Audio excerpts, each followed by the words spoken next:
would say, especially when I was younger, all of the girls from elementary, middle school, girls not on the high school team, they would come practice with the girls on the high school team. And he would invite us to come and, kind of just hang out with them, learn from them. So that was a huge thing for me, and that's kind of where I saw the high school girls working hard, and I saw their dedication and their effort towards being the best player they can be. And so that was huge for me. This is the Coaching Life Podcast, and I'm Chris Stewart, otherwise known as Coach Stewart, to my partner over here, Coach Martin, Pat Martin, my friend, Pat Martin. Hey, Coach. How are you? Good morning, man. How you doing? That was quite an introduction, yeah. Yeah, doing well. So today is going to be one of those fun episodes, special episodes of our podcast that when I say that, I mean our favorite episodes are the ones when we absolutely are not alone in here, right? Yep. We actually have a guest, and I'm excited about this guest because this is going to also be another first. So there are a couple firsts that we're going to have today on the Coaching Life Podcast. We talk a lot about multiple sports. 90% of it's baseball. The context is baseball because we're both baseball coaches.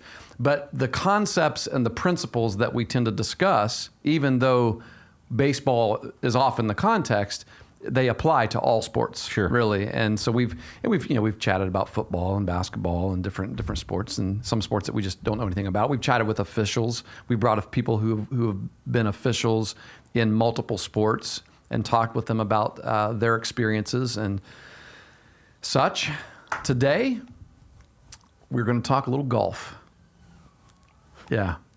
So here's the thing, though. I want to say this real quick. So if you're listening and you're like, I'm not interested in golf, don't stop listening, because the principles that we're going to talk about specifically referring to the mental game. Absolutely. The game of golf, the sport of golf, it perhaps requires more mental strength, greater mental strength than any other sport and mental focus. In fact, I think, and you can correct me if I'm wrong on this, did Brian Cain, a guy that we reference a lot here and we've seen speak a lot, we've met him, did he begin his career, like really start getting big by working with golf teams and professional golfers? Do you know who Brian Cain is, Morgan? I don't. I haven't introduced Morgan yet, but I thought I'd ask you a question. So we'll talk a little bit about him. So let me introduce our guest. Yeah, there's no processes here. No, just conversation. That's it. So the other first about today is Morgan is actually a student in my Journalism 2230 podcasting survey class.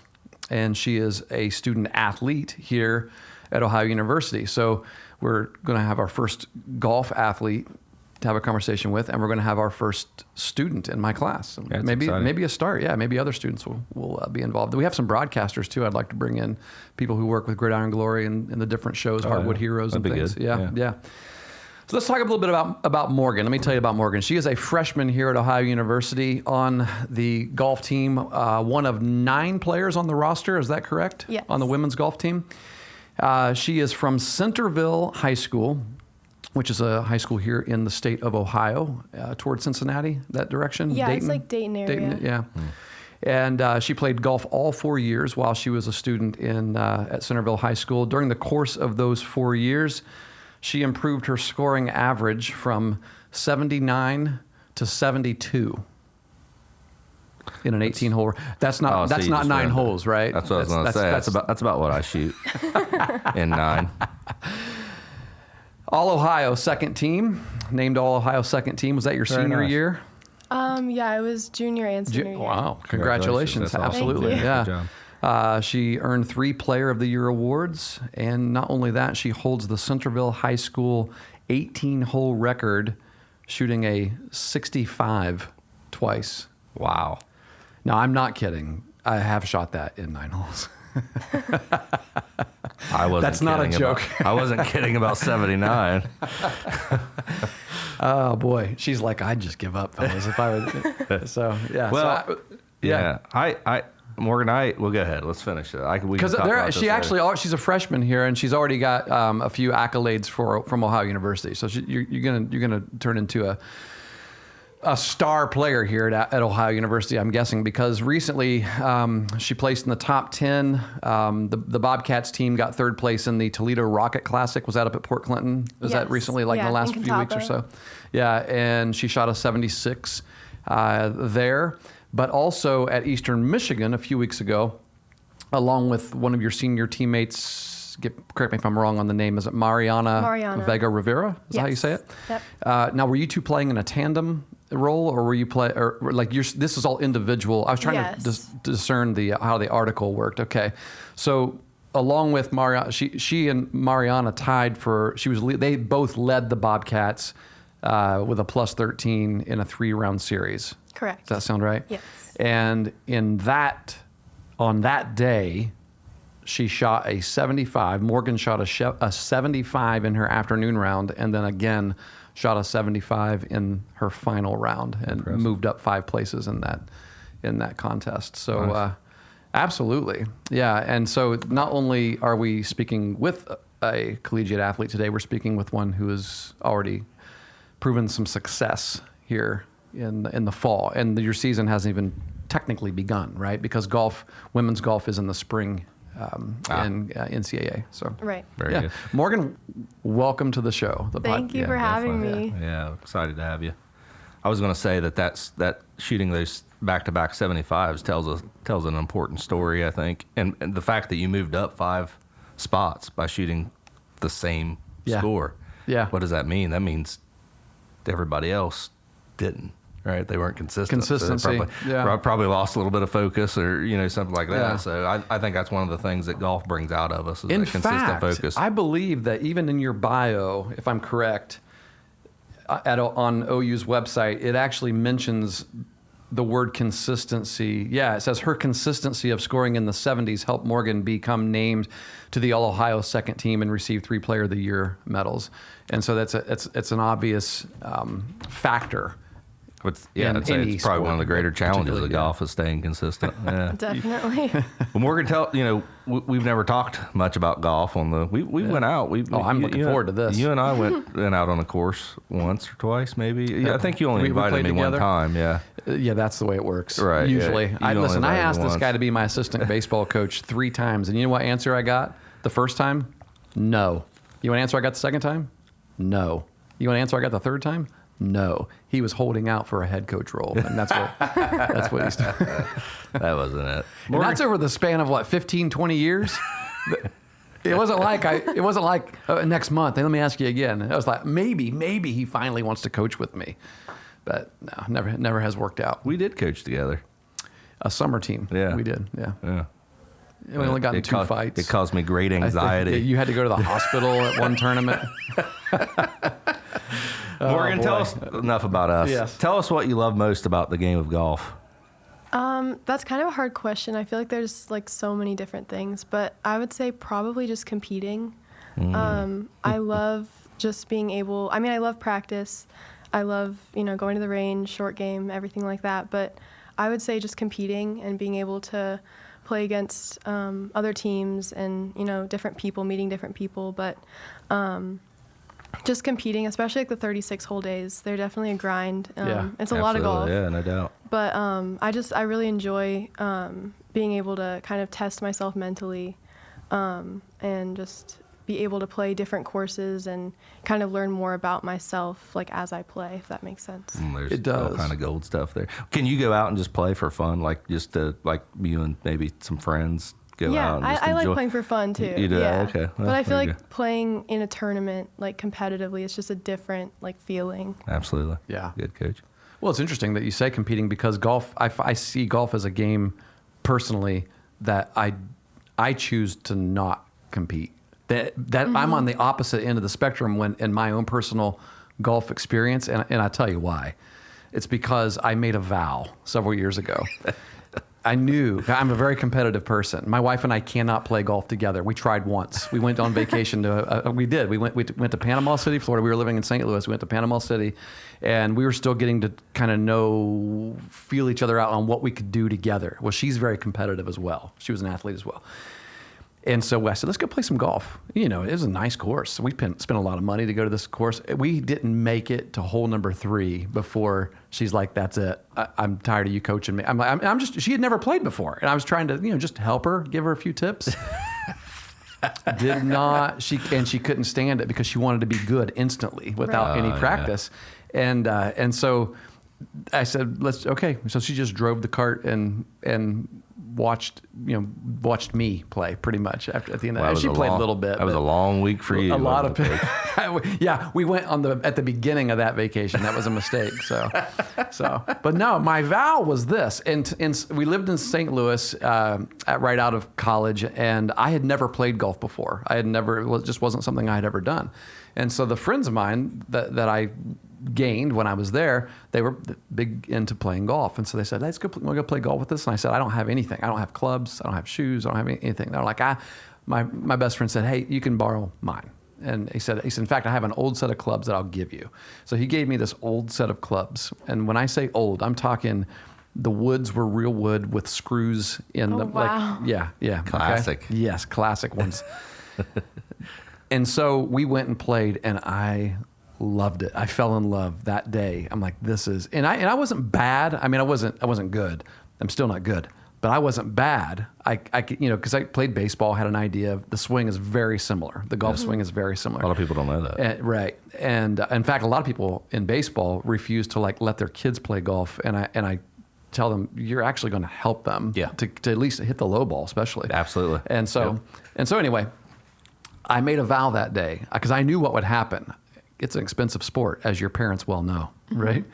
Yeah. I knew that what I would do is I would go all out, just like I do with everything, and I would buy the bag and the ball and the best clubs and the shoes and the gloves and the green fees are enough. Anyway, I think that's a Stewart thing. It might be, but it's an obsession. A couple other Stewarts that do that. It's an obsession, yes. And I would want to get lessons and all that, And this is back before you could just do your own lessons on YouTube. There was no YouTube when I was doing this, and so I said, I hereby state, this is my vow. The only thing I will ever purchase for myself for this sport is greens fees, balls, and tees. And I actually don't even purchase tees. I just pick them up off the course. People leave. I do. And I rarely purchase balls because I got a friend here that mows on the bank, and he finds them for me, and I let him hunt on my property. And so as an exchange, he brings me big sacks of balls. And so yeah. And so I don't spend hardly any money on the sport, and I love it because I've chosen to just enjoy it, and I have to make myself not care what my score is. Mm-hmm. And I still keep score, just because it's fun to kind of see if I've improved in any way at all. But it's just completely 100% for fun. So if somebody invites me to go play golf, I remind them of that. I'm like, hey, listen, I'm not going to be very good. I'm going to, I may appear to be good at some points, but then you're going to be like, ooh, that was terrible. That shot was terrible. That went, straight left. But I have. It was funny because I had some friends that worked at the clubhouse here at OU that played football a few years ago, and I'd bring those old clubs in, and I could see Cole Ireland. He was working there. I said, Cole, I see you eyeballing my clubs, my nice clubs, and he said, those are vintage. Vintage. That's what he said. Yeah. But I did a wedding for one of those football players recently, and he gave me a whole new set. So is that right? Yeah, gave me a nice new bag, and that's that awesome. was as a gift. So yeah, so now I look like I know what I'm doing now. I've got these nice clubs with the covers on them and everything, and this really nice bag. And what clubs do you use, Morgan? I have the Ping Driver and Woods, and then I have Callaway Maverick irons. So yeah, I got a Callaway club. See, over the years, I've picked up clubs that people leave behind on the course, and I always go around and ask if it's anyone's, and it found its way in my bag. Yeah. So I have a mix and match. Opportunistic. Mm-hmm. A hunter. Yeah. Well, who's been? Yeah. I was just going to say, you seem pretty competitive when we were out there playing together. So it's impossible not to be. Right? Yeah. It is. I agree. Yeah. But the thing about golf though, like you say, your favorite thing is competing, Morgan. But the thing about golf is it's an individual sport in many ways, right? I mean, granted, you're on a team. So how do you keep that competitive edge in your practice? Like how do you intensify? How do you get that, that same feel? Mm-hmm. Yeah. That's a good question. I feel like in practice, our coach, she's great. She has us do a lot of different drills, and we have, competitions amongst the team in practice. And so that kind of makes it more engaging and, more fun. We have our days where we just go to the range and hit, but we do a lot of like up and down games and different drills. And so I think that helps kind of keep us competitive and kind of simulate playing and kind of keep that competitive edge, like you said, for sure. Who's been your biggest mentor in this sport? And can you look back over the years that you've played? Have you played all your life? I've played since I was about 8, and then I started taking lessons when I was 10. So a long time. Yeah. When did you know this is what I want to do? Like, was there any one person that kind of was the greatest influence on you? I would say, especially when I was younger, my high school coach, he had this thing called chip and putt. And so all of the girls from elementary, middle school, the girls not on the high school team, they would come practice with the girls on the high school team. And he would invite us to come and, kind of just hang out with them, learn from them. So that was a huge thing for me. And that's kind of where I saw the high school girls working hard. And I saw like their dedication and their, effort towards, being the best player they can be. And so that was huge for me, was just to see, girls that I looked up to and be able to talk to them and practice with them ever since like 3rd grade for me. So that was huge for me. And that was kind of like the moment where I was like, this is what I want to do. And just to see people with like, similar goals and see them also playing at a higher level, that was huge for me to like kind of see that. So I would say a lot of the girls who came before me, Marissa Wensler, Kayla Ramsey. They were huge influences on me for sure. Yeah.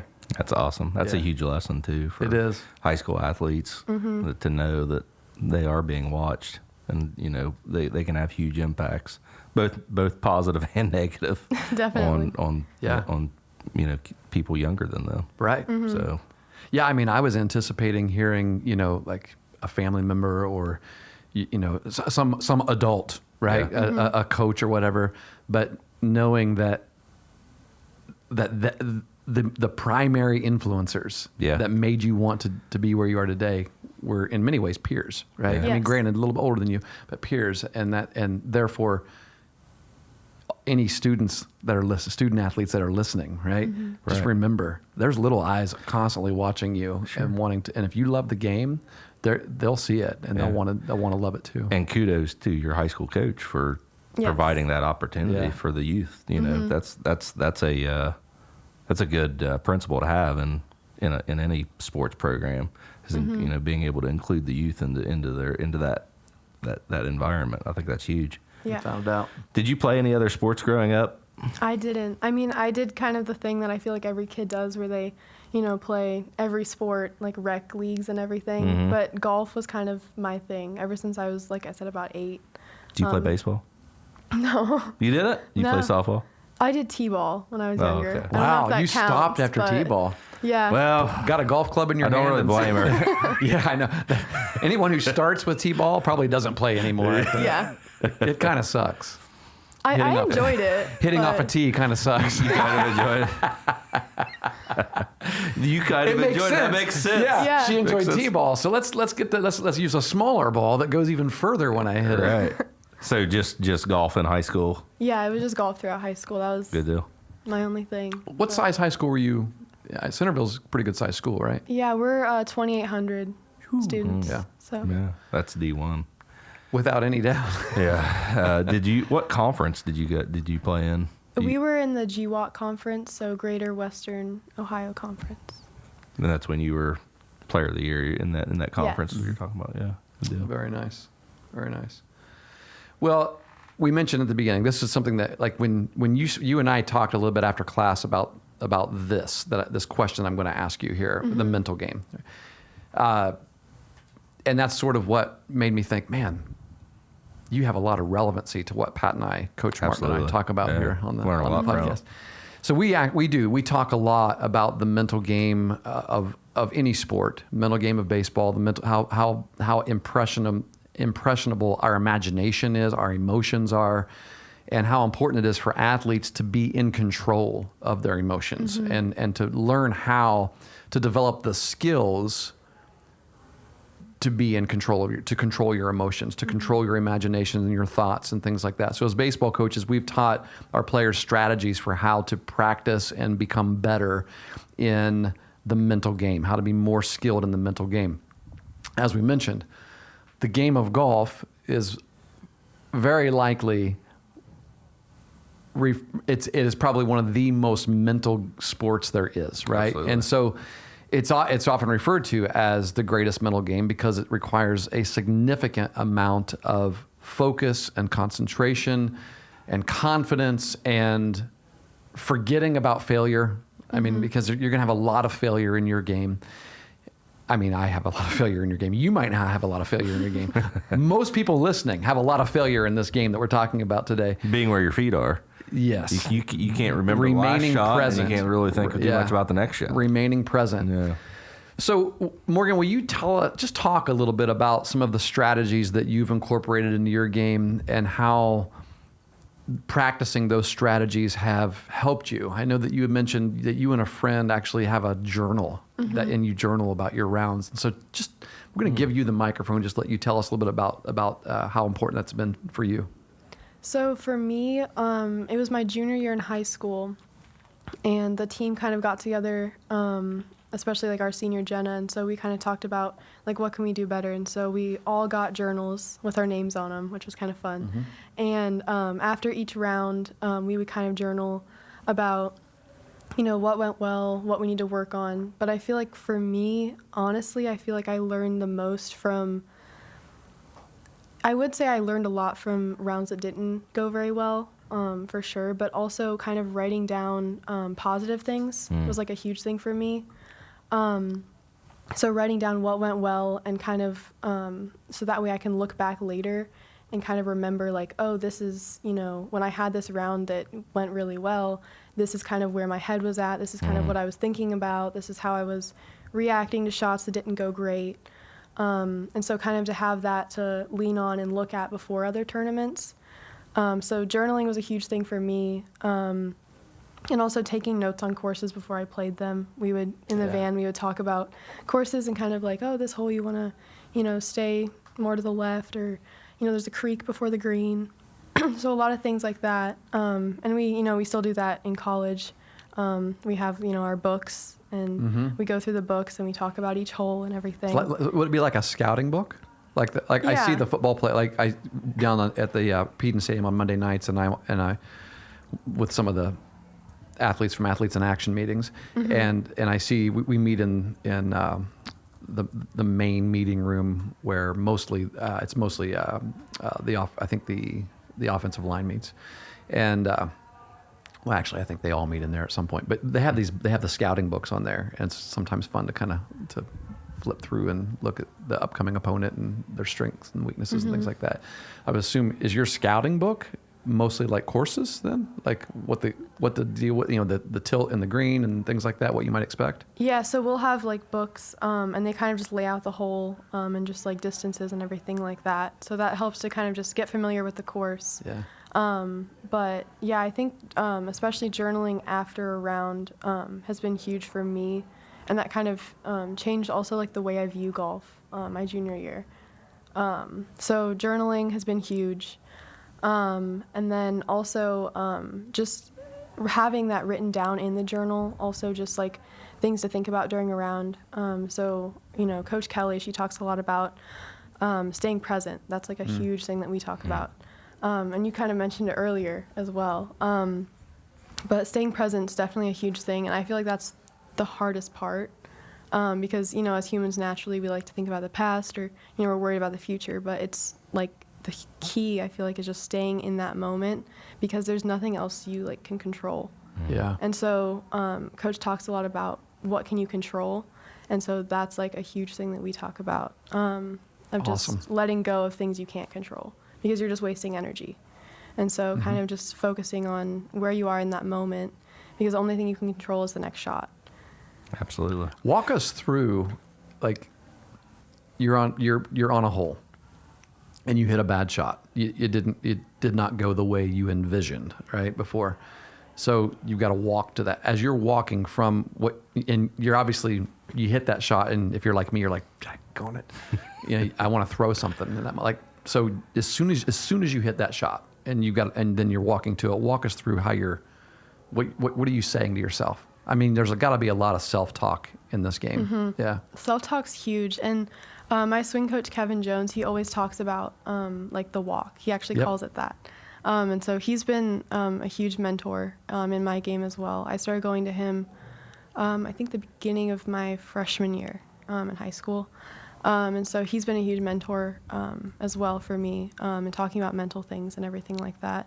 But he talks about the walk and kind of, I have it here, but he talks about you kind of have a choice. Like as you walk up to the ball, you kind of have to decide which voice you're going to listen to. Are you going to listen to the voice that's, negative, the bad self-talk, or are you going to listen to the voice that's like, okay, you can recover from this. Like, what are we going to do now? So I think for me, in that moment, yes, of course I have negative self-talk, like everyone does. But I think when in those moments that I'm able to have a great recovery shot, I'm telling myself okay, you just have to focus on what can we do now. You can't control what just happened. It happened, it's over. So now you kind of have to be how can I recover? How can I make this better? How can I, get up and down to save par? Or how can I scramble from this? And just kind of minimizing the effect of negative shot or bad shots. So kind of just minimizing that damage, damage control at that point if you hit a bad shot.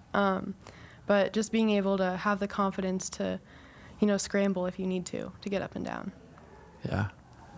Do you have a particular strategy, like a step-by-step plan that you work through in your mind? Like we had mentioned Brian Cain earlier, and Brian Cain, I actually looked it up since we've been talking, and he has a ton of golf stuff. So if for your reference, if you enjoy, I know you enjoy this stuff, look him up because he has an entire set of pillars. He wrote a book called The Pillars of Peak Performance, and it's 11 pillars, I think, or maybe 12, and each one is just it's phenomenal, just a phenomenal reminder. And I think he actually has on his website a set of pillars specifically for golf, for playing golf. Yeah.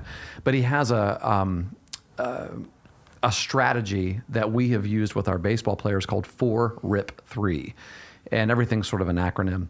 And so there's 4 R's, basically recognize when, he talks about how when we start to get frustrated by our failures, we start seeing red, and he uses the image of a stoplight. You've got red, yellow, and green, and we always want to be in green. You want to play your entire game in green, your entire round. You'd love to be in green, but you're going to hit something that's not that wasn't good, and so you're going to start to get to yellow. And he's basically saying you got to recognize when your emotions are taking you to the red, and that's when you've got to stop. You recognize, and then boy, it's been a long time since I've talked about this, and so I'm going to see how quickly it comes straight to my brain.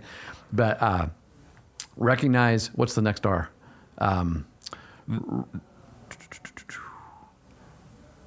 Replace. There's recognize, replace. I don't think I've read this. Yeah. Oh, really? No.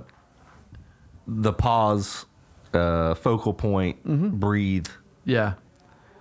Is that incorporated? It's all. Yeah. But he uses. I'm trying to think of how. Yeah. Of the actual R's, because he uses the R's. I got you. But anyway, the concept is you got to catch yourself, recognize when you're about to go into the red, and do something to replace that thought, right? That anger, that thought, that frustration. And so he has a deep, a release breath, basically. A deep breath. And so when you release that, you're releasing that bad thing. And he's like, do something physical. And that's another R, right? Do something like for baseball players, we tell them, back out of the box. just adjust your batting gloves. Of course, the pros can't do that anymore with the pitch clock. But when you saw them doing that, that's why they were doing it. Why do they have to tighten their gloves every day? Yeah. It's doing something to get your mind off of what you just, for them, it's usually like an umpire's call that they didn't like or something, right? For you, it might be a bad shot, something physical, right? I had and then something physical that I would do. Yeah, what is it? In high school, I don't wear it anymore, but I used to have this bracelet, and I would flip the bracelet.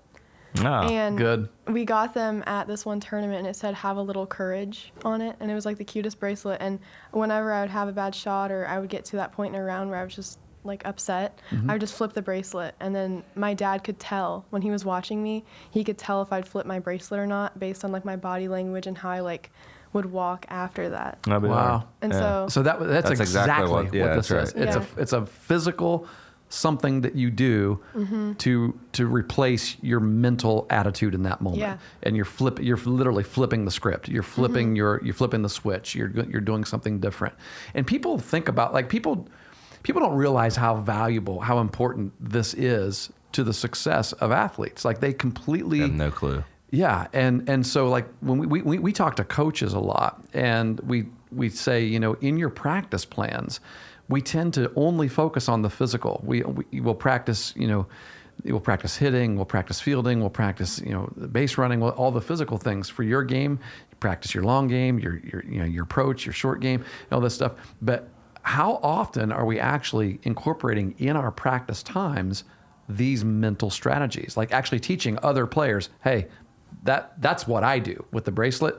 For you, it might be taking your batting gloves off, or putting, or your whatever you call them, your golf gloves, and or doing something. Yeah, I don't know. There's any number of things you could probably do, but then you have your refocus breath, another deep breath, where you just basically what Brian Cain says is to focus on something small, like find a logo on your golf bag or on your glove or on your club or something. Focus on that and take a deep breath while you're focused on that. And it just brings everything. So right now your focus, and when you're upset, your focus is thinking about everything, but that intense focus on that one thing brings it back to where you want to be. Focusing on like the smaller picture. Yeah. I would say like when I set that ball on the tee, you can see a logo or something on there. I'd focus my eyes on that. But every player is different. Like every person's different in what they do. I like what you said right there, and it's hard to do that in practice. A lot of times, like coaches don't know how to accomplish training their athletes mentally, and a lot of times they will do things that if the players aren't focused, it's almost they need to have the focus before you can train them on how to be more focused. But I like the idea of the journal because of what you just said, Coach. One, that is that's an action that you can do to practice, to train yourself mentally, because you're writing things down about what you're feeling, about what you're thinking. So that's practice. You're thinking about it. You're trying to recall, how am I feeling? What am I thinking? So that's great. But two, everybody's different as well. So, it's hard for a coach to go in and say, hey, we're going to do, you remember, Nate, it was Coach Trosky that did the Cheetahs In. Yeah. And, I kind of I introduced some of that to our players, and they like laugh it off. It's like the comfort zone. They think it's the dumbest thing in the world to think about, what makes you the most comfortable. And, there's bad jokes and stuff like that go in the locker room, but not everyone buys into things like that. You know what I'm saying? Yeah. So to have that journal allows our players to kind of create their own, their custom process for handling. Yeah, your coach gave you a tool. Yeah, absolutely. For that success, for that mental success. Yeah. Something else that you mentioned too that I loved was you said your focus and the things that you mostly journal about are the positive things rather than the negative thing. Like we so often want to focus on correcting the negative things, which we have to do. But I think there's so much value mentally, especially in reminding yourself of what you do well. Yeah. Manny Ramirez, I remember a reporter kind of being surprised. They were sitting down, it was one of those ESPN 30 for 30 shows or something like that, or just little segments, where they're like walking through your pregame routine. I've seen them do that with Bryce Harper and different players. And so they sat down with Manny during his film study, and they said they noticed that all of your clips that you're watching before a game are you hitting home runs and you running around the bases and you making some awesome play. Like, don't you want to analyze like your strikeouts and your, the things that you've done, that your failures? And Ramirez looked at the reporter and he's like, why would I want to do that? He's like, why would I? He's like, I want to see. He's like, no, man. I want to see what I do well. I want to see myself hitting the home runs because that's what I want to duplicate. Yeah. The idea is to duplicate that. The opposite is so easy, and we do it all the time naturally. As you mentioned, Morgan, as a human beings, we focus on that negative stuff without even hardly thinking about it sometimes. So it comes natural to us to think about the bad times, and being positive. Self-talk is important to us. It really is. Yeah. And, it's one of those things that I don't, unless you buy into it and really, really do it consistently, you won't see the value in it. But there is a lot of value in it. So since we screwed up the 4 rep 3 thing earlier, I want to make sure that I've got it here. All right, here it is. So there's 3 R's. All right, and it's recognize, release. Release is that first deep breath. Yeah. Release it, and then reset. Reset is doing something physical, right? And then taking another release breath, and then the I is imagery. Visualization, like playing your own movie, your highlight movie in your head of what you want to do well. Like, I'm sure you'd use visualization. I'm sure seeing where you want the ball to go, and then remaining present. The 3 P's, the 3 P's: remaining present, remaining focused on the process. Right, this not just this hole, but this shot. Right, this next step, this next approach. And then P, the last P is positive, just remaining positive, keeping that positive self-talk versus the negative self-talk. Like, our brains don't have the ability to remove the negative word, right? Like, don't miss this. Well, you're thinking about missing it. Hit it. Right. Yeah. Good call. Morgan, can you talk to us a little bit about the difference between high school and Division I golf? What does it take to be able to play Division I golf? Is there anything significantly different between the two, other than just the talent level that you're competing against? I would say just time management's been a huge thing of just missing Monday and Tuesday for tournaments, and so you miss 2 days of classes, and so being able to communicate with professors and kind of let them know, hey, we're going to be gone, and things like that. But I would say practice schedule's a little bit different as well. But I would say probably just like being able to take time to do things when you normally would be, relaxing or, leisure time, and to be able to do work and kind of have like the self-discipline and like the motivation to kind of, get your homework done in the van or, at the hotel and things like that. But just finding time, making time to get things done and kind of just balancing academics and golf at the same time. Would you say you absolutely have to love the game of golf to play in college? Yeah, I would say so. Yeah. I mean, I hope that everyone who plays just in golf in general would love it. But yeah, I would say in college especially. Yeah. Well, I can tell you now, I could practice for the next 5 years and still not be able to play in college. I wouldn't want to recruit me. Either. Would you have to love it, you actually have to be pretty good. Yeah, right. No doubt. Do you golf left or right-handed? I'm right-handed. Are you always right-handed? Yes. See, I think that's my problem, Coach. Do you play golf right-handed? I play golf right-handed. He's lefty and everything else. Oh, really? I only had right-handed clubs when I started to learn, so I was like, okay, I'll try to do this right-handed because I'm like, well, I don't swing a baseball bat on low balls like this very often. That was ignorance when I was younger, but yeah. Man, lefty baseball players they hit those low balls well though. Yeah. The low inside ball, low inside and high away. Like whenever I was pitching against a lefty, I would always want to come in high inside and low away. I mean, you kind of want to do that on a righty too, but a righty's, you get a ball high inside to a guy that can catch up with it though, a right-hander, and he'll. I mean, any left-hander will too. Barry Bonds would. I just slap it over. Slap it. Yeah, regardless. So, Tell us a little bit.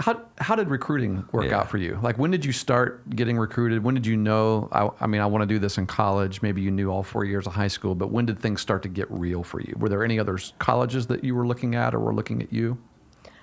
So I would say for me, I think it was after my freshman year, after state, is when I really was like, this is what I want to do. Like, I want to play in college.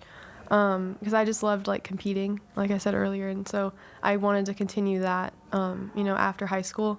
So I kind of made the decision my freshman year, but then you couldn't start talking to schools until later on. So mostly like The fall of your junior year, right? yes, September of your junior year. So just to clarify. But yeah, so I was looking at a few other schools. But Ohio really just stood out to me because of the golf. I loved Coach Ovington, Coach Kelly. And then, the girls on the team were great. But they also had journalism. So that was kind of like a big draw for me. But yeah, I was talking to a few other schools, but I knew on the visit here, I was walking around campus and I was like, this is where I want to be. And so that was like huge for me. But I definitely knew that I wanted to play in college. But Ohio kind of had everything that I was looking for. What's your favorite thing about campus? I would say in the fall right now, the trees probably. Yeah. I'd have to say that. It is. It's an amazing. Extraordinary college campus. Yeah. It's really nice. So, we covered a couple of these things. Oh, absolutely. Yeah. So let's talk a little golf here. What's the strongest part of your game? I would say probably right now my short game, especially towards the end of the season, because we worked on up and downs a lot in practice. What is that for someone that might not know? Oh yeah, I'm just talking That's about all right. that. I should probably explain that. We do it up all and the time. down is just like when you have one chip and one putt. So let's say you like miss the green. Sorry, I'm laughing. Sounds like That's sounds like- possible? that's what. That's my goal. So let's my say goal. like you miss the green regulation. then- Regularly. Now you're talking about now you're talking my language here. Then Miss the you're- green in regulation. Then what? And then you try and like scramble for par, get up and down. And so we work on those a lot. And so I gained a lot of confidence towards the end of the season with my chipping. And so I would say right now probably chipping and putting. But I've always loved putting. It's always been like my favorite thing. Let me get You're some both putting right. advice from you. You coach us. So let's say you're putting from 30 feet away. You're 30 feet away from the hole. Obviously the green has different tilts and things like that. But what's your goal on that putt? For a 30-footer, I would I'll say tell you what my goal is. just lag it close and then have a tap in. I mean, you're always trying to make the putt. Of course. But I would say just depending on like what the green's like. I mean, you're always trying to make every putt, but I would say lag it up there and tap it in. So regularly, if you're 30 feet out, how close are you after that putt? I mean, it really depends, but On an average. I mean, 2-3 feet. Okay. That's Because my goal for me. My goal is to be 6 feet. If I can be 6 feet away after a putt that long, My goal is I'm to hit happy. it I'm past the happy. hole, because normally when I'm playing with my friends, Way and I don't, short. if I hit it short, they're like, "You got to They're hit making it, fun of sissy." you, yeah. You know, they give me that stuff. 100% of short putts don't go in, so That's Wow, I'm gonna remember. I'm gonna write that down. see, that's why I just try to hit it there. Yeah. The problem with me is, I'm normally like further away from the hole after I hit it. Than, I know. Yeah. I got to go back to my bag and get my pitching wedge back out. Morgan, what do you have to work on the most? What part of your golf game do you feel like maybe you're least confident in, or you got to work on to stay sharp so that you can trust it during your matches? I feel like it depends on the day, but lately probably off the tee. And just like accuracy with my drives and putting them in a good position, and setting myself up for a good approach shot in, and then being able to stick it close. But I would say probably accuracy off the tee. What would be your number one tip to give to someone that consistently slices the ball? Slices the ball. Yeah, I mean, question. I can turn sideways and hit it down the fairway every time. So it's only going to be about like 50 aim- yards. So you're, down like there. you're turning to the left. Yeah. If you're on hole 2 here at Ohio University, he's actually aiming toward the river, Yeah. the Hocking River. I'm going to hit it towards the river. And it's going to come back and land right in the middle of the fairway. Right in the middle. I would say club path, because I used to slice the ball. Yeah. Like, I used to cut it, slice it. And so club path, so make sure you're coming in to out. And out. I've heard that before. Well, Just yeah. can't replicate Stay on it. the inside of the ball. I mean, how similar is that to the baseball swing? To the mindset, right? Right. In to out, in to out. Yeah. And I wrap around it. Yeah. See, I don't slice much. A lot of times when I hit off the tee, I'll tend to, I don't know if I'm lined up that direction, because sometimes it'll just hook and go that way, but sometimes it goes straight as an arrow. But I'll have to say forward to the people running on the walking path right there. You know how there's a walking path right next to the, but that's usually that hole right there is one of my best actually. Yeah, I slice every time. I can't. Do you not play the slice. OU course much? I've never played the OU course. Yeah, I know the golfers here don't. Interesting. Yeah, So where do you? there's not 18 holes here. Right. What is it, the country club? Yes, Athens Country Club. I got you. Yeah. Yep. Do you host home meets here at Ohio University? No, we don't. Athens Country Club's only 9 as well. So I we didn't don't. realize that. I didn't either. Yeah, Yeah. I've never been a member of a country club, so I have golfed there before. I've been there. But It was I've a not played golf. long day. That might have been where I got my 79 on the 9. But yeah, so we don't host here. But this year, Ohio's hosting Max. Yeah. the So where men's will that tournament. be? That will be at Pinnacle, Up in Columbus. up in Columbus. Yeah. Yeah. Oh, cool. Yeah. So that's exciting. Excellent. Interesting. Yeah. So your freshman year, your first year, you're gonna be hosting the MAC championship. Yeah. Yeah. Awesome. You guys spend much time in the weight room? Yeah, we do. Yeah. Yeah, we have lifts twice a week. There you go. So I love it. I tell you what, I love hearing that because we have there are people who will, and not kids, not young people, but there are old heads, right? Say you can't lift for baseball. You shouldn't lift for baseball. You shouldn't lift for basketball. It'll They're mess up still your saying shot. There are people who say that Still. right? It'll mess up something, right? Yeah. That or it's Have just, they- or it's not important. It's not valuable. Have they caught a And yet- basketball or baseball game, and even I would say golf in the too? I mean, last look at- 20 years and Yeah. looked at the physique of the Right. people that play, the people at Exactly. the highest level? What are you working on when you're in the weight room? Yeah, what's your 2 biggest lifts or 3 most important things you're? I would say just like mobility and also strength, but also mobility and just like flexibility, things like that. Just being able to, have more strength to hit it further, obviously, but also just be able to swing more efficiently. You squat, Not really. deadlift. Yeah, a little bit. Yeah, that flexibility thing is the key to those people that are saying don't lift. Yes, it It is. is. That's the difference maker. That's what they need to. That's what we need to sell them. Yes. That's how you need to sell them. Is that there is as great a focus on flexibility and mobility. Yes. That's one of the things I love about Connor, who's leading our strength and conditioning at Eastern, where I coach baseball. He's a former he's an alum of the high school, played some college baseball as well, and he is eaten up with strength training, eaten up with it, and I love it. He's actually bringing Brock's program that he learned. My son Brock, who was the strength trainer for them at the baseball team he played at in college, he's bringing that program to us, but having to condense it because we don't have the same kind of time that they had. But it is I would say at the front end and the back end, you've all got about 25% flexibility, mobility in the front end, and then another 15-20% flexibility, mobility at the back end, and then the middle, we're doing all strength stuff. Well, not only that, if I'm not mistaken, there's a daily mobility routine. Yeah, we do that. Part of that. Yeah. So, It's a lot of stuff too. yeah. Oh, it keeps But you you're busy, right. That is for sure. That is the way too. Well, I mean, I remember when Tiger Woods was first becoming popular before you were born. This guy named Tiger Woods, who's a retired golfer now, right? Retired professional player. Is that true?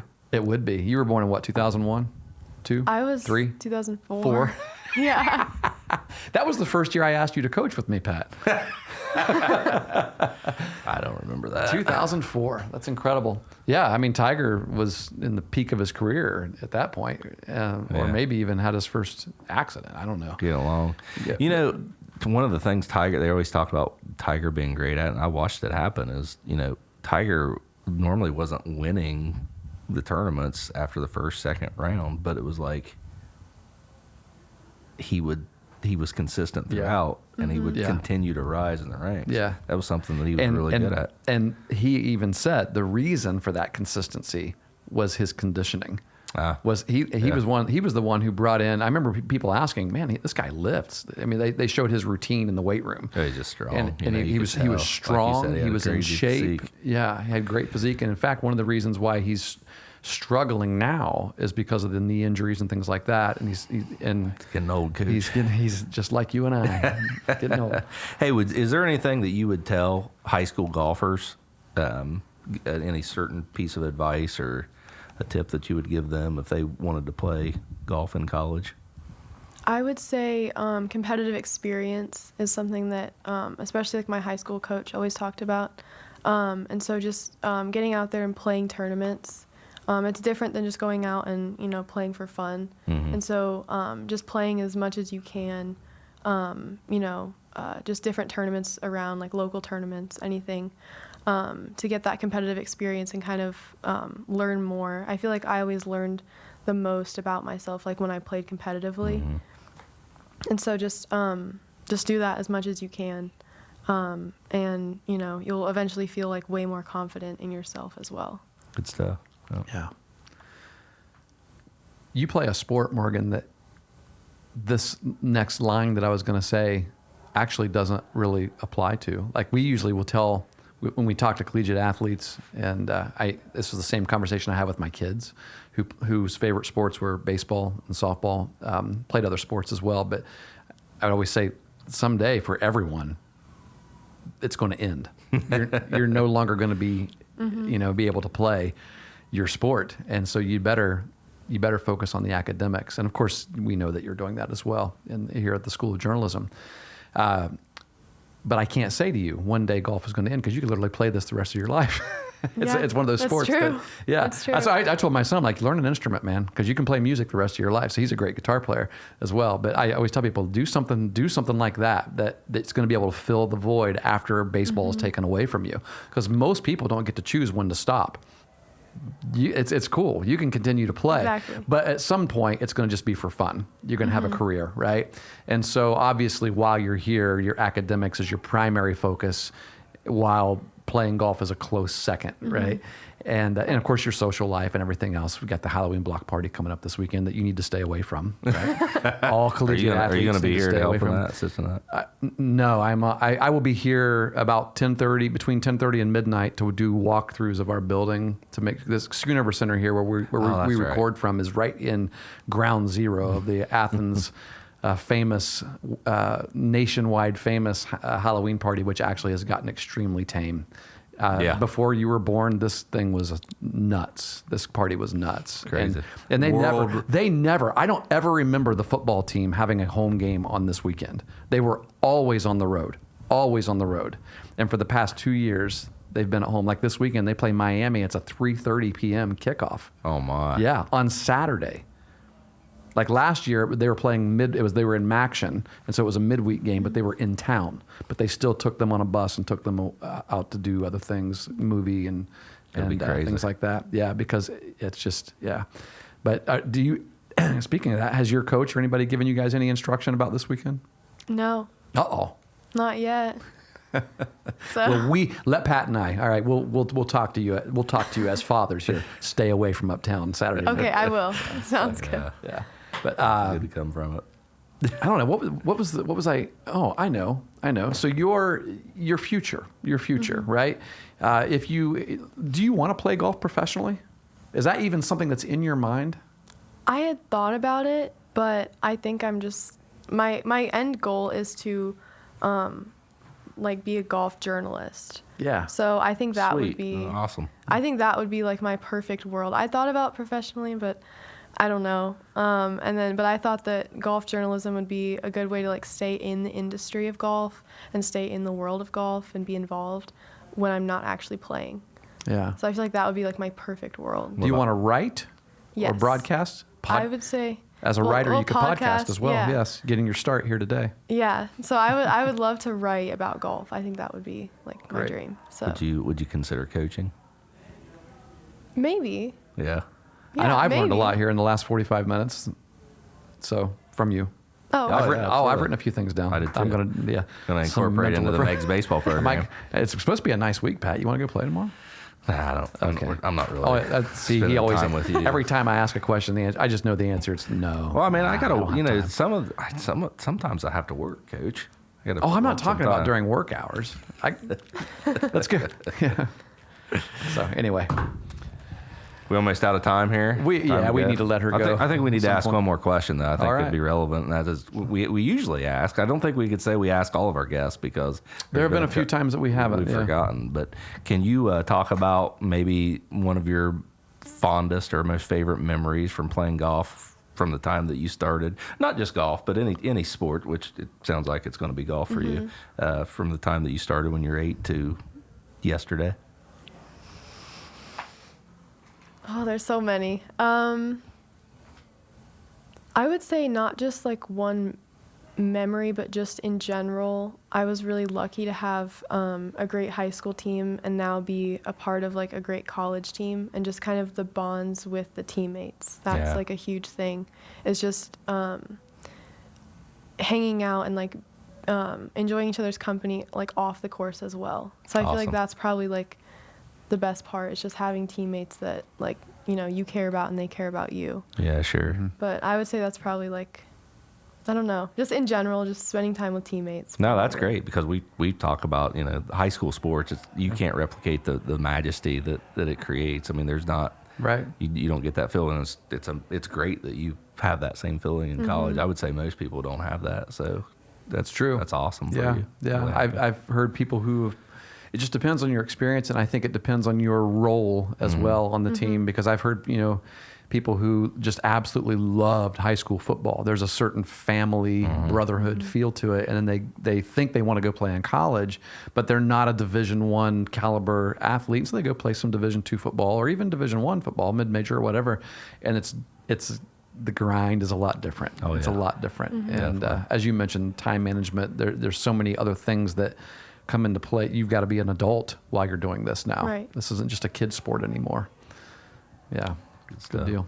Well, Morgan, thank you. Yeah, definitely. Thank you Thanks for coming in. having Yes. me. Our Yes, pleasure, it's really for cool. sure. Maybe we can bring you back in 2 or 3 years and Yeah. as a parting. That would That's be right. really cool. That'd be- Yeah. yeah. So hopefully you stay here at OU for the next 4 years. Good luck in your first year. I mean, she's been playing in the fall, but it's just been fall ball, right? Oh, okay. It's like Right. fall ball. So Well, maybe we can your bring you back after official next season, see how it is went. going to start in January when you come back, right? You guys start Yes. Well, February is like the first event of right the spring. right. But yeah. But like, is your official practice? Are you gonna have a little break in December and then you guys officially start practice, or you just practice year round? We practice year round, so Yeah. we'll have practice. Our hours get limited. Right. In like the off season, but Right. we'll practice year round. So Cool. Wow, so you'll be competing in a golf match or event With in a February. winter coat on. well, in February, the team goes down to the south. So, Oh, okay. Yeah. So there's a lot more travel in the spring. It's very similar to baseball here. That makes I mean, sense. it's hard to play baseball in February, but people do. I mean, that's why they put turf on these fields a lot in this part of the world, because it's hard to get those games in, and it's not as fun. I mean, it's always fun, but it's definitely different when you're coaching and you're sitting in there freezing your butt off. I mean, as a player, you're like, yeah, let's just get after it, you know. But even still, there are some days when it's 36 degrees and it's drizzly, and you're like, oh, This isn't baseball weather. It's definitely not. That is golf weather, though. Can be. Can be. It can be. What's your favorite weather to play in? I like the fall. Today is perfect. Yeah, like today is perfect. Yeah. I like a little bit of wind sometimes. Interesting. Oh, interesting. Yeah, that's crazy. And I Behind actually, you, tailwind or well, headwind? both. But I feel like I think it's fun because when there's a little bit of like inclement weather, half the field gives up. And so you beat half the field when there's bad weather, because if you don't give up and you Embrace just it. say, yeah, if you just embrace it, then That's right. There's Can't control the weather, right? Exactly. And so she wants it. Yeah. So I Bring feel it like on. that kind of makes it a little more interesting. Bring it on. I love awesome. that. That's a good place to end. It is. Good luck in your classes. She's Thank doing you. great in journalism 2230. And so, yeah, no extra credit today. I don't know, maybe that's a good idea. You want to come on to the podcast? Yeah, 30 guests, buddy, in the next couple months. Sounds good. Extra credit for coming on the Coaching Life podcast. Well, these are so easy, and they're fun. So Podcasting is easy. It should be an easy class. It's an easy class, isn't it? with guests, I would say it makes and then people like to listen to other people Absolutely. beside us right our Oh, mouths. without a doubt. I mean, we talked about mowing grass last podcast. I mean, we put That's people how to sleep. bad. We start running out of topics a little bit. Yeah. Thanks for joining us, Morgan. Thank you so much. pleasure. I appreciate it.